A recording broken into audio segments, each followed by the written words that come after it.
I'm a huge fan of Neil Patrick Harris, and pretty much everyone at my school is aware of this. It's pretty much a running joke that I have a huge man crush on him and that my girlfriend should watch out. Probably doesn't help that NPH is the best person ever, and oh my god. Anyways, as you may know, he was in Dr. Horrible's sing-along blog. Since he had talked about the sequel to their movie recently, I decided to build a replica Death Ray, which is a sonic rifle from Firefly and Serenity. I began my efforts at home and took my plans to school to work after my classes. I finish up my first test of the day and pull out the paper and start doing what I need to. I feel the urge to pee and ask to leave. When I come back, I'm greeted by my principal and resource officer. They tell me to come with them.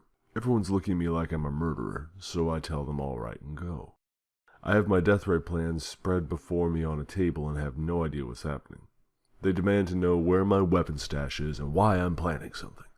I refuse to answer anything without the presence of my mother.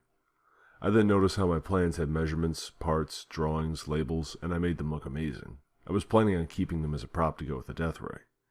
An hour and a half later, I'm taken to the station. It takes them looking up the movie and the death ray to see that I'm not planning on murdering my school. TLDR, made replica death ray plans, went to police station. And while we're a bit nervous, we joke around and are just getting comfortable with each other when the movie starts. It looks quite interesting. Starts off in his hometown in Brazil, he moves to Paris with his wife, then he starts traveling the world. On the screen flashes photos. He travels to Africa in the 1980s.